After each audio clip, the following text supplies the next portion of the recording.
Hello friends, स्वागत है आप सभी लोग का हमारे चैनल एग्जाम्स क्रैकर्स में। फ्रेंड, आज हम लोग रसायन विज्ञान में इम्पोर्टेंट टॉपिक डिस्कस करने जा रहे हैं जिसका नाम है रासायनिक एवं भौतिक परिवर्तन। तो इससे संबंधित जो भी प्रश्न प्रीवियस एग्जाम में पूछे गए हैं, चाहे वो आयोग से हो या फिर रेलवे से, उसको हम लोग डिस्कस करेंगे और याद करने की कोशिश करेंगे। और साथ ही फ्रेंड, फिजिक्स, केमिस्ट्री और जीएस के सारे टॉपिक के क्वेश्चन आंसर हमारे प्लेलिस्ट में अवेलेबल हैं, उसको ज़रूर देखें और अपनी तैयारियों को बेहतर करें। और उससे पहले वीडियो अच्छा लगे तो चैनल को सब्सक्राइब करना ना भूलिएगा। चलिए देखते हैं इसमें पहला प्रश्न क्या है। Let's start. पहला प्रश्न है, भौतिक परिवर्तन का एक उदाहरण है। ऑप्शन है आपके पास मोमबत्ती का जलना, दूसरा ऑप्शन है दूध से दही का बनना, तीसरा है पानी में चीनी का घुलना, चौथा है हवा में चांदी के बर्तनों का काला होना। तो भौतिक परिवर्तन पूछ रहा है फ्रेंड। मुख्यतः एग्जाम में ये पूछा जाता है भौतिक और दूसरा जो रासायनिक परिवर्तन है। दो तरह के परिवर्तन होते हैं। भौतिक परिवर्तन मूलतः वैसे परिवर्तन होते हैं जिसको अगर हम उसकी अवस्था में चेंज आता है, ठीक है, तो दोबारा उसको हम प्राप्त कर सकते हैं उस अवस्था को। यही भौतिक परिवर्तन की मुख्यतः पहचान है कि अगर हम जैसे पानी है, पानी अगर वाष्प में बदल जाता है तो हमको वाष्प से फिर पानी प्राप्त हो जाएगा। ये एक उत्क्रमणीय क्रिया है जिसमें दोनों तरह की क्रियाएं होती हैं। अगर पदार्थ बनता है तो उसको दोबारा से पूर्वावस्था में लाया जा सकता है। और दूसरी जो रासायनिक अभिक्रिया है उसमें अगर एक बार चेंज हो गया तो आप दोबारा उसमें कोई चेंज नहीं कर सकते, वो दूसरी अवस्था ही उसकी बरकरार रहेगी, पूर्ववर्ती अवस्था वापस नहीं आएगी। तो मुख्य अंतर यही है रासायनिक और भौतिक परिवर्तन में। तो इसको आप बताइए कौन सा इसका सही आंसर होगा। तो फ्रेंड, इसका सही आंसर होगा ऑप्शन सी, पानी में चीनी का घुलना। पानी में अगर चीनी को घोल दिया जाए और फिर पानी को वाष्पीकृत कर दिया जाए तो चीनी हमको दोबारा मिल जाएगी। लेकिन मोमबत्ती अगर जल जाएगी तो हम दोबारा मोमबत्ती नहीं बना सकते। अगर दूध से दही बन जाएगा तो हम दोबारा दूध नहीं बना सकते हैं। और इसी तरह हवा में अगर चांदी के बर्तन काला हो गए, ठीक है, अगर काले हो गए तो उनको हम दोबारा परिवर्तित नहीं कर पाएंगे। तो ध्यान रखिएगा भौतिक और रासायनिक परिवर्तन में मूलभूत अंतर पहचानने का। और एग्जाम में कई बार आता है तो हमको कन्फ्यूजन होता है, तो ऐसे प्रश्नों को ध्यान से करिएगा, बहुत ही इजी होते हैं। अगला है, जल का वाष्प में परिवर्तन कहलाता है रासायनिक, जैविक, भौतिक, प्राकृतिक। आपको बताना है जल अगर वाष्प में बदलता है तो उसको कौन सा परिवर्तन कहा जाएगा।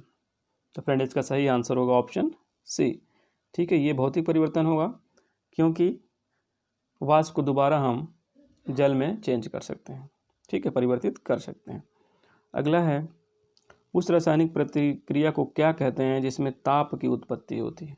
ठीक है, कई तरह की रासायनिक अभिक्रियाएं होती हैं, तो उसमें एक ऐसी भी अभिक्रिया होती है जिसमें हमको टेम्परेचर या ऊष्मा मिलती है। तो उसमें बताना है आपको कौन सा ऑप्शन सही होगा। पहला है ऊष्माशोषी अभिक्रिया, उत्क्रमणीय प्रतिक्रिया या तापीय प्रतिक्रिया या ऊष्माक्षेपी प्रतिक्रिया या अभिक्रिया।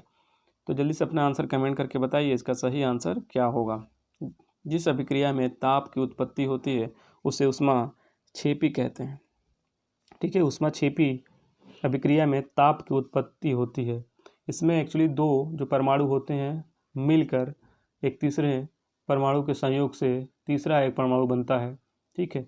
तो जब परमाणुओं का संयोग होगा तो वहाँ पे ऊर्जा की उत्पत्ति होगी, और जब परमाणु जहाँ पे टूटेंगे वहाँ पे ऊष्मा शोषित होगी, तो ऊष्मा शोषी प्रक्रिया उसको कहेंगे, ठीक है। उत्क्रमणीय प्रक्रिया में क्रियाएं दोनों तरफ हो सकती हैं, ठीक है, अग्र और पश्च दोनों तरफ से क्रियाएं उत्क्रमणीय होगी, मतलब अगर उस प्रोडक्ट में चेंज हो जाता है तो दोबारा उसको अभिकारक में हम बदल सकते हैं।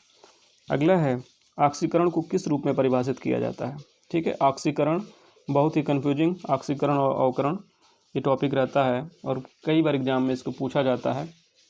ऑप्शंस आपके पास है, इलेक्ट्रॉनों का लाभ, इलेक्ट्रॉनों की हानि, ठीक है, और प्रोटॉनों का है, यहाँ पे एक्चुअली सुल्तान लिखा हुआ है, गलत है, ठीक है, प्रोटॉनों का लाभ या प्रोटॉनों की हानि।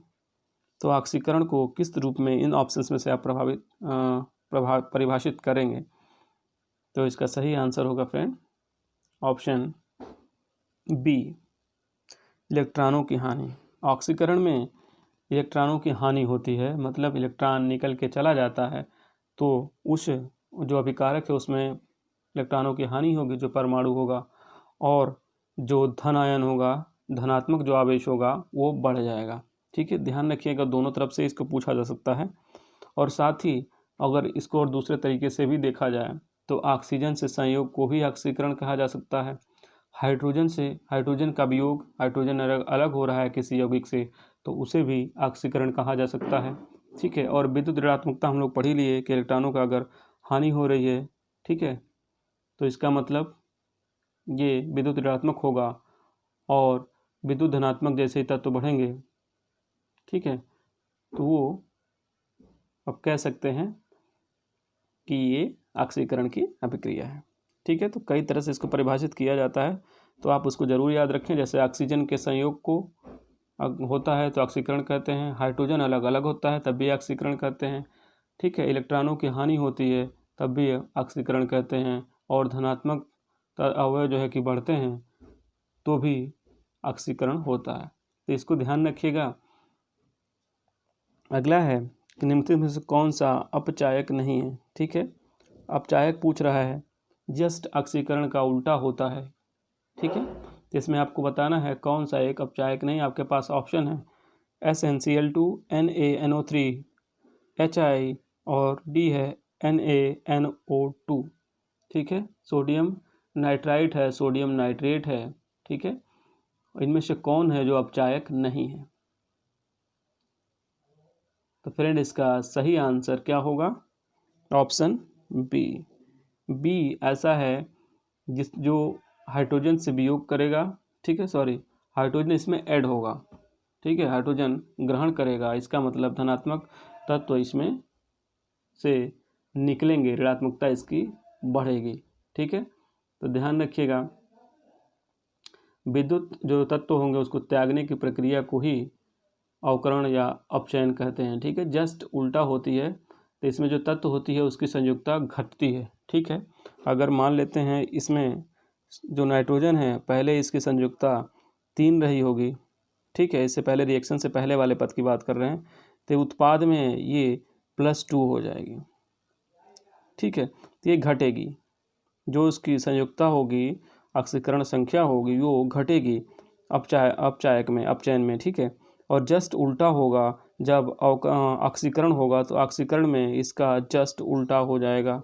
अगर +2 है उसकी संयुक्ता तो +3 हो जाएगी, बढ़ जाएगी। ठीक है, धनायन बढ़ जाएगा, इसमें धनायन कम हो जाएगा, तो इसको ध्यान रखिएगा। अगला है, निम्न में से कौन सा रासायनिक परिवर्तन का उदाहरण है? ऑप्शंस हैं, प्रिज्म से गुजरने पर श्वेत प्रकाश का 7 रंगों में विभक्त होना, सब्जियों को पकाने पर उनका मुलायम हो जाना, सानी हुई मिट्टी का सूखने पर भंगूर हो जाना, नमक का पानी में घुलना। कौन सा एक रासायनिक परिवर्तन का उदाहरण है? तो फ्रेंड इसका सही आंसर क्या होगा कमेंट में ज़रूर आप बताएं। ज़रूर टेस्ट करें, एग्जाम्स बहुत नज़दीक हैं। तो इसका सही आंसर होगा ऑप्शन बी, सब्जियों को पकाने पर उनका मुलायम हो जाना। सब्जियां अगर पकाने पे मुलायम हो गई तो दोबारा वो फिर हमको हरी सब्जी के रूप में नहीं मिलने वाली है। ठीक है, तो ध्यान रखिएगा, इसका आंसर बी होगा। बाकी से हम प्राप्त कर सकते हैं दोबारा उसको, लेकिन सब्जियों के मामले में हम दोबारा हरी सब्जी नहीं प्राप्त कर पाएंगे। अगला है, कथन दिया हुआ है, उच्चतर तापमान पर रासायनिक अभिक्रिया तीव्र हो जाती है, तेज हो जाती है। अगर तापमान बढ़ाएंगे तो इनका कहना है कि अभिक्रिया तेज हो जाएगी। कारण ये दे रहे हैं कि उच्चतर तापमान पर जो आणविक गति होती है, जो मॉलिक्यूलर वेलोसिटी होती है, वो द्रुत हो जाती है, मतलब तेज हो जाती है। तो आपको बताना है कि कथन और कारण दोनों सही है, सही व्याख्या करते हैं या सही व्याख्या नहीं करते हैं, या फिर कथन गलत है, कारण सही है, या फिर कथन गलत है और कथन सही है और कारण गलत है। जल्दी से हमारा आंसर कमेंट करके बताइए कौन सा इसमें ऑप्शन सही होगा। तो फ्रेंड इसमें सही ऑप्शन होगा ए। इन्होंने जो कथन और कारण दिए बिल्कुल सही है, कथन और कारण दोनों सही है और व्याख्या भी कर रहा है। क्योंकि जब तापमान बढ़ाते हैं तो जो उनकी मॉलिक्यूलर वेलोसिटी होती है, जो उनका वेग होता है अणुओं का, उनकी गति बढ़ जाती है, जिसकी वजह से जो रासायनिक क्रिया होती है वो तीव्र हो जाती है। ठीक है, अगला देखते हैं, जल अपघटन में ऊर्जा किस रूप में उत्पन्न होती है? ठीक है, जल अपघटन में ऊर्जा किस रूप में उत्पन्न होती है? प्रकाश के रूप में, ऊष्मा के रूप में, ध्वनि के रूप में, या फिर अम्ल के रूप में? तो जल्दी से अपना आंसर कमेंट करके बताइए, इसका सही आंसर क्या होगा। जल अपघटन। जल अपघटन वैसे होता क्या है फ्रेंड? तो जल अपघटन में ये होता है कि जो उसमें लवण होते हैं, ठीक है, कि इसमें एक लवण लिया जाता है, जो आयन और जल के आयन, ठीक है, एक लवण और जल से अभिक्रिया कराई जाती है, ठीक है, और उससे एक छल अम्लीय या क्षारीय घोल प्राप्त करते हैं, बनाते हैं। मतलब एक जैसे NaCl लवण ले लिए और पानी के साथ मिला के उससे हम अम्ल या क्षार जब बनाते हैं तो उसी प्रक्रिया को हाइड्रोलिसिस कहते हैं। और इसमें देखिए संयोग हो रहा है, ठीक है, तो अणुओं का संयोग होगा तो वहाँ पे ऊर्जा निकलेगी, ठीक है, इसलिए कह रहा है कि ऊर्जा उत्पन्न होगी। तो इसका सही आंसर होगा ऑप्शन बी, उष्मा के रूप में हमको ऊर्जा प्राप्त होती है जल अपघटन में, ठीक है। चलिए अगला देखते हैं, कौन सा या से रासायनिक परिवर्तन का या के उदाहरण है, ठीक है। 3 ऑप्शन आपके पास दिए गए हैं, बर्फ का गलन, दुग्ध आस्कंदन, सोडियम क्लोराइड का क्रिस्टलन। इसमें से कौन रासायनिक परिवर्तन के उदाहरण है? जल्दी से अपना आंसर कमेंट करके बताइए। रासायनिक परिवर्तन पूछ रहा है फ्रेंड, तो इसका सही आंसर होगा ऑप्शन डी, ठीक है। बर्फ़ गल जाएगा तो दोबारा से उसको हम बर्फ़ बना सकते हैं, ठीक है। सोडियम क्लोराइड का क्रिस्टलन हो जाएगा तो दोबारा से हम सोडियम क्लोराइड बना सकते हैं। लेकिन अगर दूध का आस्कंदन हो जाएगा, मतलब वो जम जाएगा, फट जाएगा, तो दोबारा से हम लोग दूध उसको प्राप्त नहीं कर सकते हैं। इसलिए ये दुग्ध रासायनिक परिवर्तन का उदाहरण है। अगला है पाश्चुराइजेशन क्या है? ऑप्शन है आपके पास, दूध को 8 घंटे तक गर्म किया जाता है, दूध को बहुत कम तापमान पर 24 घंटे तक रखा जाता है, दूध को पहले बहुत देर तक गर्म किया जाता है और एक निश्चित समय में अचानक ठंडा कर लिया जाता है, दूध के जीवाणुओं को निष्क्रिय किया जाता है। तो आपको बताना है कौन सा आंसर इसमें सही होगा। पाश्चराइजेशन क्या है इसमें से आपको बताना है। तो फ्रेंड इसका सही आंसर होगा ऑप्शन नंबर सी, दूध को पहले बहुत देर तक गर्म किया जाता है और टेम्परेचर क्या होता है, तो लगभग 70 से 85 डिग्री सेंटीग्रेड तक इसको गर्म किया जाता है, ठीक है। उसके बाद एक निश्चित समय में अचानक इसको ठंडा कर लिया जाता है और लगभग ये 10 से 12 डिग्री सेंटीग्रेड तक ठंडा किया जाता है, ठीक है। उसके बाद इसको संरक्षित कर दिया जाता है, रख दिया जाता है। यही पाश्चराइजेशन की प्रक्रिया होती है जिसमें जो कीटाणु होते हैं, इसको जीवाणु होते हैं, वो नष्ट हो जाते हैं, ठीक है। इसकी खोज लुई पाश्चर ने की थी, इसलिए इसका नाम पाश्चुरीकरण या पास्तुरीकरण भी हिंदी में इसको कहते हैं। अगला है पाश्चुरीकरण संबंधित है दूध के आसवन से, दुग्ध के निर्जलीकरण से, दुग्ध के किण्वन से, दुग्ध के निर्जमीकरण से। तो आपको बताना है पाश्चुरीकरण में आखिर में होता क्या है, ठीक है। ये आप लोग को याद होना चाहिए कि दूध के साथ ही ये होता है, इसमें आखिर में होता क्या है। तो फ्रेंड इसका सही आंसर होगा ऑप्शन डी, दुग्ध के निर्जमीकरण का, ठीक है। जो जीवाणु होते हैं, जो जर्म्स होते हैं, उसको ये निष्क्रिय करने का काम करता है, ठीक है। तो ध्यान रखिएगा, पाश्चुरीकरण कई बार एग्जाम में पूछा गया है। और फ्रेंड वीडियो अच्छा लगे तो सब्सक्राइब जरूर करें और साथ ही साथ ज़्यादा शेयर भी करते रहें। अगला है अशुद्धियों के कारण द्रव का क्वथनांक क्या होगा, बढ़ेगा, घटेगा, वही रहेगा या फिर कोई चेंज नहीं आएगा, ठीक है। अगर किसी द्रव में हम अशुद्धि मिला देते हैं, ठीक है, तो क्वथनांक क्या होगा, बढ़ेगा या फिर घटेगा, ठीक है फ्रेंड। क्वथनांक मतलब बॉइलिंग पॉइंट, बॉइलिंग पॉइंट मतलब जिस पे कोई भी द्रव उबलने लगे, ठीक है, वही बॉइलिंग पॉइंट होता है। नॉर्मल सी बात है, इसमें बहुत ज़्यादा सोचना नहीं है। तो फ्रेंड इसका सही आंसर होगा ऑप्शन ए, बढ़ जाता है, ठीक है। क्वथनांक उसका बढ़ जाएगा, मतलब अगर पहले 100 डिग्री पे अगर बॉयल हो रहा है, तो अगर हम अशुद्धि मिला देंगे तो हो सकता है 120 डिग्री पे बॉयल हो, ठीक है। तो इसकी प्रॉब्लम क्या होती है, द्रव का क्वथनांक क्यों बढ़ जाता है? क्योंकि जब विलेय या अन्य घुलनशील पदार्थ को अगर हम मिलाते हैं तो उसकी सतह पर जो विलय के जो विलेय जिसको मिलाते हैं, जो वाष्पन की क्रिया होती है, तो वो उसको रोक लेते हैं, ठीक है। रोक लेते हैं तो उसको टाइम लग जाता है, ठीक है। तो इसी वजह से जो क्वथनांक होता है वो बढ़ जाता है और गलनांक के मामले में ये सीधा उल्टा हो जाता है। चलिए अगला देखते हैं, ऊंचाई की जगहों पर पानी 100 सेंटीग्रेड के नीचे के तापमान पर क्यों उबलता है? क्योंकि गुरुत्वाकर्षण कम होता है, क्योंकि पर्वतों पर भारी हवाएं चलती हैं, क्योंकि वायुमंडलीय दबाव कम हो जाता है, क्योंकि वायुमंडलीय दबाव अधिक हो जाता है। कई बार एग्जाम्स में पूछा गया है प्रश्न फ्रेंड कि ऊंचाई पर 100 सेंटीग्रेड के नीचे के तापमान पर पानी क्यों उबलने लगता है। वहाँ तो हम लोग कह रहे थे कि अशुद्धि मिलाने पे क्वथनांक बढ़ जाएगा, लेकिन यहाँ पे कह रहा है कि ऊंचाई पे जाने पे ऐसा क्यों होता है। तो फ्रेंड इसका सही आंसर होगा ऑप्शन सी, वायुमंडलीय दबाव कम हो जाता है। ठीक है, वायुमंडलीय जब वायु प्रेशर कम हो जाएगा, ठीक है, तो जो बॉइलिंग पॉइंट है वो नीचे गिर जाएगा। ठीक है, बॉइलिंग पॉइंट कम हो जाएगा और ये जो 100 सेंटीग्रेड पे अगर उबल रहा है, ठीक है, पानी, तो ये 80 सेंटीग्रेड पे ही उबलने लगेगा।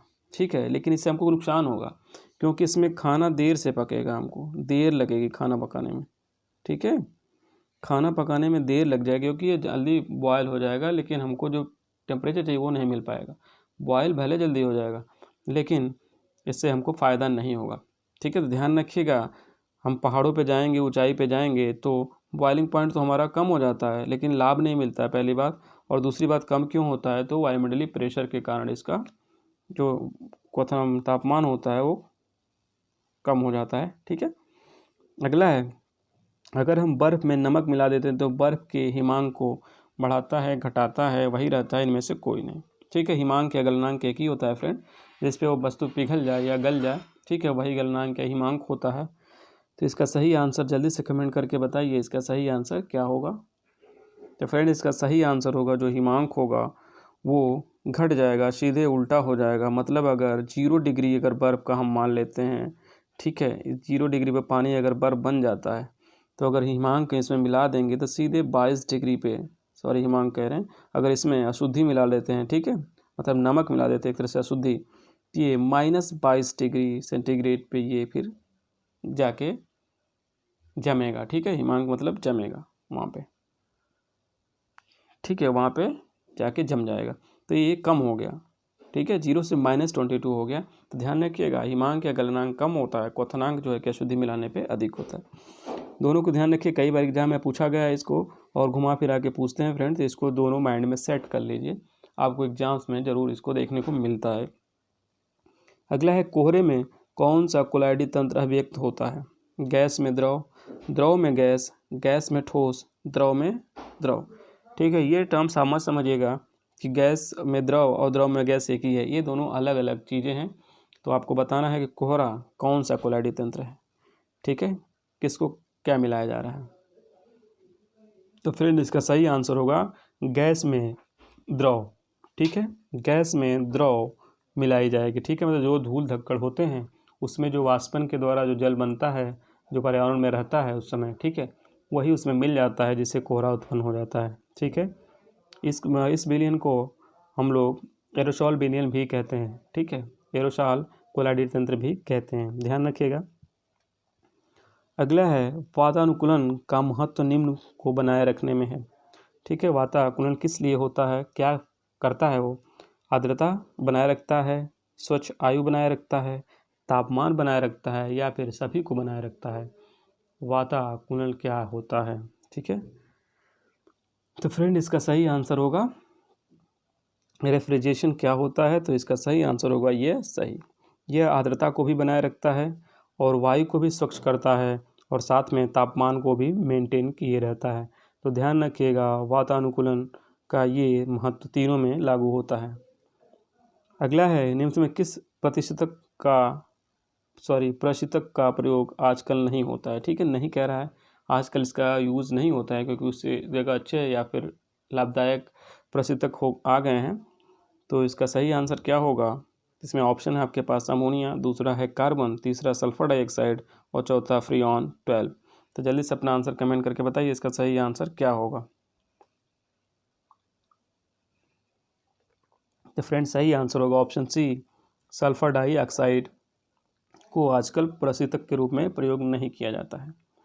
अगला है, रेफ्रिजरेटर में किसका प्रयोग किया जाता है, किस गैस का प्रयोग किया जाता है। फ्रीऑन का, नियान का, अमोनिया का, क्रिप्टॉन का। तो जल्दी से अपना आंसर कमेंट करके बताइए। रेफ्रिजरेटर जो हम लोग घरों में यूज़ करते हैं, जो फ्रिज, उसमें किस गैस का यूज़ किया जाता है।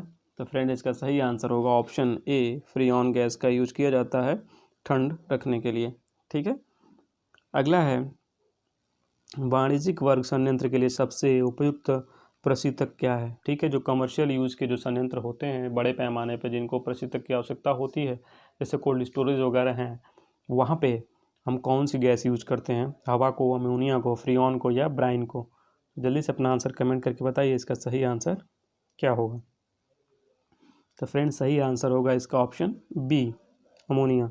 अमोनिया को बड़े पैमाने पर हम लोग यूज़ किया जाता है, इसको कूलेंट के रूप में, प्रशीतक के रूप में। ठीक है, ध्यान रखिएगा, अमोनिया बड़े पैमाने पे, और नॉर्मल जो फ्रिज वगैरह में यूज़ होता है वो फ्रीऑन होता है, तो इसको ज़रूर ध्यान रखेंगे आप लोग। अगला है निम्नलिखित में से रासायनिक यौगिक कौन सा है। ठीक है, केमिकल कंपाउंड पूछ रहा है इसमें, आपको कौन सा है, वायु, पारा, ऑक्सीजन, अमोनिया। ठीक है फ्रेंड्स, यौगिक और मिश्रण में अंतर होता है। यौगिक में एक निश्चित अनुपात होता है, फिक्स रेशियो होता है कि इस अनुपात में ही हम इसको मिलाएंगे, लेकिन मिश्रण में कोई अनुपात नहीं होता है। तो ध्यान रखिएगा, इसमें आपको यौगिक पूछ रहा है तो यौगिक का मतलब उसका रेशियो, जो क्वांटिटी होगी अलग अलग एलिमेंट की, वो फिक्स होगी।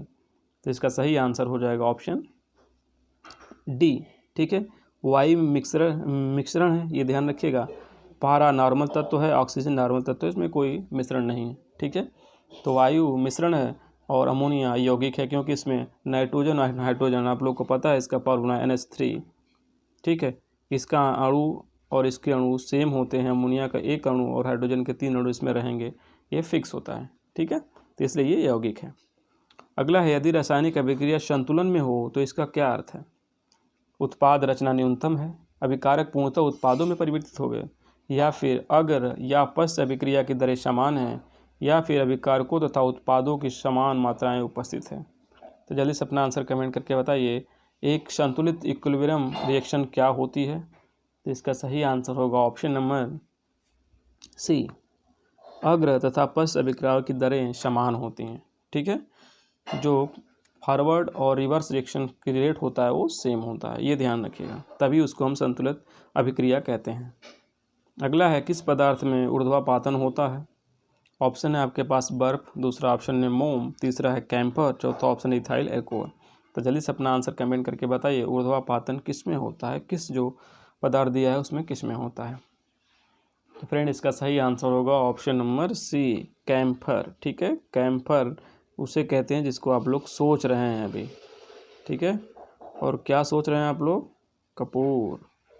ठीक है, ये कपूर का इंग्लिश नेम है, कभी कभी अंग्रेजी में नाम भी पूछा जाता है, और ये पूछा गया है। ठीक है, रेलवे के एग्ज़ाम में पिछले NTPC में ये पूछा गया है, तो ध्यान रखिएगा, कैंपर इंग्लिश में कपूर का ही नाम है। ठीक है, ध्यान रखिएगा। अगला है, कौन मिश्रण नहीं है। इसमें बताना है आपको, एक मिश्रण नहीं है, लोहा, पीतल, तांबा, कांसा। तो जल्दी से अपना आंसर कमेंट करके बताइए इसका सही आंसर क्या होगा। कौन सा एक मिश्रण नहीं है, आपको बताना है। ऑप्शंस आपके पास है लोहा, पीतल, तांबा और कांसा। तो फ्रेंड इसका सही आंसर होगा ऑप्शन नंबर सी। ठीक है, तांबा एक तत्व है, आप देख सकते हैं Cu। ठीक है, बाकी लोहे में कुछ ना कुछ ऑक्सीजन वगैरह मिली रहती है। पीतल में आप लोग को पता है। ठीक है, पिताजी इसका एक फार्मूला होता है याद रखने के लिए। ठीक है, पिता जी। ठीक है, प से पीतल हो गया, तो से तांबा और जी से जिंक। तो तांबा और जिंक इसमें मिलाया जाता है, तांबा मतलब कॉपर और जी से जिंक मिलाते हैं तो हमको पीतल मिलता है। ठीक है, तो ये भी एक मिश्रण है, एक अनुपात है, और कांसा भी इसी तरह अनुपात है। तो इसमें जो अनुपात नहीं है वो है तांबा। ध्यान रखिएगा, ये हम लोग मिश्रण वाले चैप्टर में करेंगे, तो हम वहाँ पे डिस्कस करेंगे जो इम्पॉर्टेंट मिक्सचर होंगे। ठीक है, अगला है, ऑक्साइड बनने की क्रिया को क्या कहते हैं। उदासीनीकरण, अवकरण, ऑक्सीकरण, प्रतिस्थापन। तो जल्दी से अपना आंसर कमेंट करें, इसका सही आंसर क्या होगा, ऑक्साइड बनने की क्रिया को क्या कहा जाता है।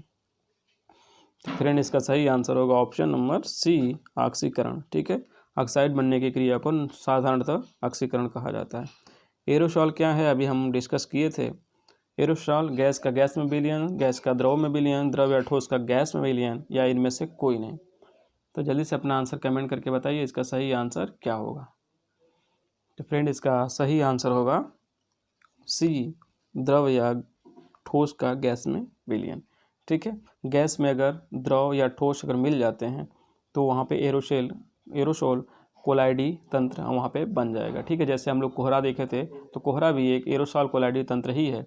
ठीक है, उसी तरह वाष्प भी हो गया, कह सकते हैं। ठीक है, क्योंकि गैस में जो बूंदें मिल जाती हैं पानी की तो वाष्प हो गया, ठीक है। इस तरह से जो तंत्र जिसमें गैस में ठोस या द्रव मिल जाते हैं तो वो एरोसोल होता है।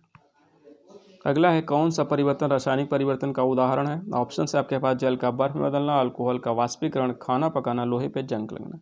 एक रासायनिक परिवर्तन आपसे पूछा जा रहा है, आपको बताना है कौन सा एक रासायनिक परिवर्तन। आप आसानी से बता सकते हैं क्योंकि इतनी बार हम लोग डिस्कस कर चुके हैं। तो आप लोग जल्दी से कमेंट करके बताइए इसका सही आंसर क्या होगा, कौन सा एक रासायनिक परिवर्तन है। तो फ्रेंड इसका सही आंसर होगा ऑप्शन नंबर, जल्दी से बताइए, ऑप्शन नंबर सी, लोहे पर जंग लगना। लोहे पे जंग अगर लग जाएगा तो दोबारा हम उसको लोहे में चेंज नहीं कर पाएंगे। यही एक केमिकल चेंज है। बाकी जल का बर्फ में बदलना, अल्कोहल का वाष्पीकरण और खाना पकना, ये सब भौतिक परिवर्तन है, ठीक है, ध्यान रखिएगा। अगला है रासायनिक अभिक्रिया में निम्न प्रभावित होता है, इलेक्ट्रॉन, न्यूट्रॉन, प्रोटॉन, उपर्युक्त सभी। फ्रेंड रासायनिक अभिक्रिया में जो प्रभावित होता है, मतलब जिसके बूते रासायनिक अभिक्रिया होती है, वो एलिमेंट कौन सा है, इसमें कौन सा है, तो जल्दी सब कमेंट करके बताइए। तो रासायनिक अभिक्रिया में जो भाग लेता है वो है फ्रेंड इलेक्ट्रॉन, ठीक है, क्योंकि इलेक्ट्रॉन फ्री रहता है, वो नाभिक में नहीं होता है, ये नाभिक के चारों तरफ घूमता है, तो यही रासायनिक क्रिया में भाग लेता है, ठीक है। बाकी न्यूट्रॉन और जो प्रोटॉन होते हैं ये नाभिक में पड़े रहते हैं शांति से। बाकी जो इलेक्ट्रॉन होता है वो रासायनिक अभिक्रिया में भाग लेता है और उसी से रासायनिक अभिक्रिया प्रभावित होती है, ठीक है। तो ध्यान रखिएगा, इलेक्ट्रॉन ही रासायनिक अभिक्रिया के लिए उत्तरदायित्व रखता है। अगला है संतुलित समीकरण में अभिकारक पक्ष और उत्पाद पक्ष में किसकी संख्या समान होती है, अणुओं की, परमाणुओं की, मोल की, आयन की। तो जल्दी से अपना आंसर कमेंट करके बताइए। संतुलित बैलेंस जो रासायनिक समीकरण होता है, अभी हम लोग डिस्कस किए थे, जिसमें अग्र और पश्च जो अभिक्रियाएँ होती हैं उनकी दर समान होती है, उसमें क्या बराबर होता है। तो फ्रेंड इसका सही आंसर होगा ऑप्शन नंबर बी, परमाणु। परमाणुओं की संख्या दोनों तरफ बराबर होती है, ठीक है, इसको आप लोग ध्यान रखिएगा। परमाणुओं की संख्या दोनों तरफ बराबर होती है, ठीक है। जैसे Na में अगर Cl हम जोड़ते हैं ऐसे नॉर्मली, तो हम NaCl 2NaCl मिलता है हमको, ठीक है। तो यहाँ पे Na2 लेते हैं, यहाँ पे 2Na लेते हैं ताकि संतुलित हो, ठीक है। तो 2 परमाणु सोडियम के हो गए, यहाँ पे भी देखिए 2 परमाणु सोडियम के और 2 परमाणु क्लोरीन के, क्योंकि 2 सोडियम में भी गुणा कर रहा है, 2 क्लोरीन में। यहाँ पे परमाणुओं की संख्या समान होती है, ठीक है, समान करना ही पड़ता है संतुलित समीकरण के लिए। तो ध्यान रखिएगा, संतुलित समीकरण में परमाणु की संख्या समान होती है और साथ ही जो अग्र और पश्च अभिक्रिया की दर होती है वो भी बराबर होती है। इस पॉइंट्स को ध्यान रखें, दिमाग में रखिएगा, कई बार एग्जाम में पूछा जाता है कन्फ्यूज़ करने के लिए। रसायन उद्योग में कौन सा मूल रसायन माना जाता है, किसको एक मुख्य केमिकल के रूप में माना जाता है। आपके पास ऑप्शन है HCl, H2SO4, HNO3, MnO3। तो जल्दी से अपना आंसर कमेंट करके बताइए इसका सही आंसर क्या होगा, किसे मूल रसायन माना जाता है, ठीक है। फंडामेंटल केमिकल किसको माना जाता है रसायन के विज्ञान में। तो फ्रेंड इसका सही आंसर होगा ऑप्शन नंबर बी, सल्फ्यूरिक अम्ल को। इसको सल्फ्यूरिक अम्ल कहते हैं, HCl को हाइड्रोक्लोरिक अम्ल कहते हैं, HNO3 को नाइट्रेटिक अम्ल कहते हैं और MnO2 को मैग्नीज डाइऑक्साइड कहते हैं। तो जो सल्फ्यूरिक अम्ल होता है वही मूल रसायन माना जाता है केमिस्ट्री में, ठीक है। अगला है निम्न दशाओं में किस एक में रासायनिक अभिक्रिया नहीं होती है। खाने का नमक वायु के संपर्क में आता है, कोयला वायु में जलता है, सोडियम को तेल में डाला जाता है, लोहे को आर्द्र वायु में रखा जाता है। कौन एक रासायनिक अभिक्रिया नहीं है। 3 रासायनिक अभिक्रिया है, एक रासायनिक अभिक्रिया नहीं है, वही आपको बताना है, मतलब एक भौतिक अभिक्रिया है, भौतिक परिवर्तन है। तो फ्रेंड इसका सही आंसर होगा, जल्दी से बताइए, आसानी से आप बता सकते हैं। इसका सही आंसर होगा ऑप्शन ए, खाने का नमक वायु के संपर्क में आता है, ठीक है। तो उसका गलन हो जाता है, लेकिन बाद में हम उसको अगर वायु को निकाल देते हैं तो फिर वो क्रिस्टल के रूप में आ जाता है। तो फ्रेंड ये रासायनिक अभिक्रिया से संबंधित लेक्चर कैसा रहा, क्वेश्चंस कैसे रहे, प्रीवियस ईयर्स के सारे क्वेश्चन हैं, आपको कैसे रहे कमेंट करके ज़रूर बताइए। और साथ ही चैनल को सब्सक्राइब भी करिए और टेलीग्राम पे आप ज़रूर जाइए, वहाँ पे आपको PDF मिलेंगे सारे वीडियोज़ के। तो थैंक यू फ्रेंड्स, मिलते हैं नेक्स्ट वीडियो में।